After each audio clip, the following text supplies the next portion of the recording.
We continue now with our series on universal health care. As the United States struggles with the most expensive health care system in the world, some have started looking to Australia. William Brangham and producer Jason Kane report on how that nation has achieved universal coverage at a lower cost. Their story was filmed before the pandemic began. Don't be fooled by this happy scene. This is a family divided. You look lovely. Oh, thank you so much. Okay, it's not quite that serious, but the division is stark when it comes to, of all things, health insurance. Really? On one side, Theophany Elisara and her husband Paul Dunn rely on Australia's public healthcare system. It's known as Medicare, it's paid for by taxes, and it's available to all Australians and permanent residents. Oh yeah, no, we talk about that all the time. That public system has gotten them through some pretty traumatic stuff. IVF treatment and a hysterectomy for Theophany, and for Paul, brain surgery to remove a malignant tumor. At first, they panicked over what they feared would be a huge price tag. I was really scared. I was like, what am I going to do? Do I need to start a GoFundMe, which my friends did for me and my family did for me anyway? But then you found out that the public system was going to cover a majority of that. Majority of that, yeah. Well, covered all of it. Covered all of it, actually. On the other side, Paul's parents, Carol and Ross, are evangelists of the private sort. Ancillary is good too. You get $2,000 worth of dental. They skip over the public system and buy their own private insurance coverage. About half the country does this. Carol recently had her knee replaced and said she got great care and terrific perks. She says if she'd been in the public system, she'd still be in agony on a waiting list. Well, I'd be crippled, really, in one leg.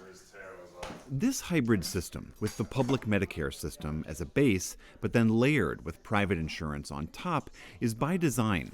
They're meant to work together, with the private system taking pressure off the busier public one. This unique setup meets two basic values, says health economist Rosalie Viney. Just as one of the tenets of Australians' beliefs is that they should have access to public care, there's also an element that choice is part of what a lot of Australians seem to value.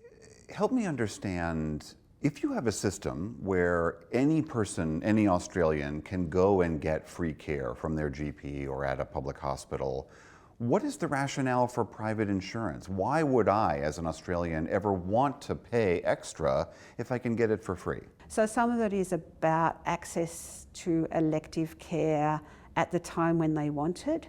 Some of it is about access to the amenities that a private hospital might offer. Amenities some of it, like?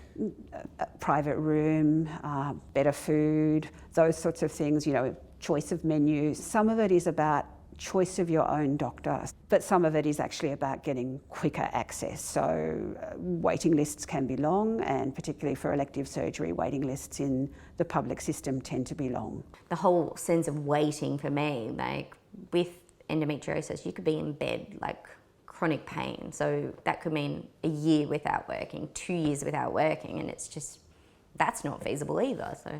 A private health plan makes sense for Sarah Kozicki. She's training to become a nurse, and every couple of years, she needs a costly surgery for endometriosis, which is a painful disorder involving the uterus. So for that, I choose to have private health insurance that I can go and have surgery when I need to have surgery.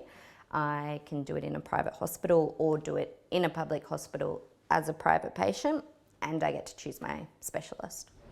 The outcomes for both systems have been quite good. Australians live longer than Americans, they're healthier, and they see their doctors more.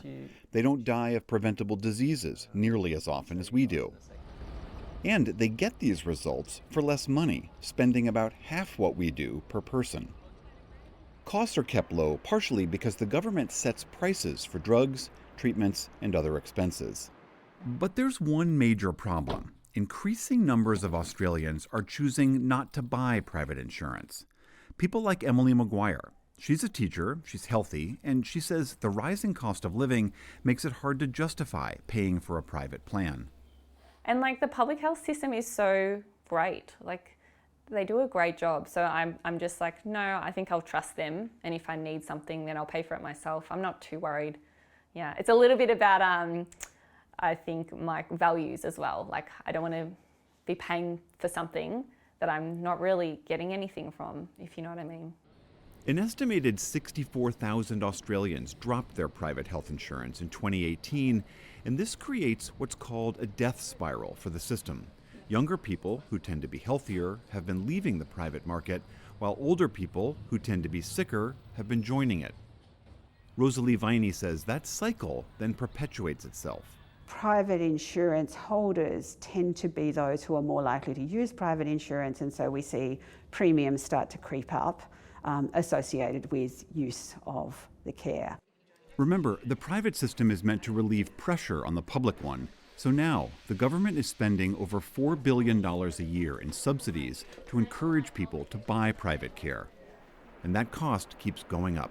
So what would be better is if we actually took a reinvestment of those private healthcare dollars and put it into our primary healthcare system.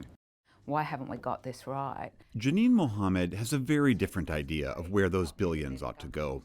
She runs the Lowitja Institute, a research organization that advocates for better health care for Australia's Aboriginal and Torres Strait Islander populations. How you been? Good. People who have suffered decades of racism and discrimination. Not bad. So now we'll check your blood glucose levels. On average, people from Indigenous groups like Kylie Batiste suffer higher rates of chronic diseases than their peers. Mohammed says they die 11 years earlier, on average, than non-Indigenous Australians. It just seems ridiculous that those funds can't be redirected to Aboriginal Torres Strait Islander health when we know that we have the poorest health outcomes in Australia. So for us, it's giving the most privileged more funding. Dr. Ashish Jha, Dean of the Brown School of Public Health and a collaborator with us on this series, says yes, there are significant problems here. It's like ready, steady, cook. But every nation's health system is a work in progress, and Australia has made important strides that the U.S. hasn't. When we look across the world, we see lots of different systems that seem to work. They get universal coverage, good outcomes, reasonable costs, but they don't all look like each other. And there's a lot we can learn from Australia, from the UK, from Switzerland, all of which have very different systems from each other. But each of them can teach us specific things about how we can improve coverage and lower costs and improve outcomes for our own country. That's the key here, is to learn those lessons without worrying about importing any of these systems wholesale and trying to transplant them into the United States. Oh, thanks, Papa D. The members of the Dunn family have given up trying to convince each other that their healthcare choices are best. Cheers, guys. Cheers. They're okay with the division. And I was going to say, vive la différence. Vive la différence! For the PBS NewsHour, I'm William Brangham outside Sydney, Australia. Yeah, the best. The best.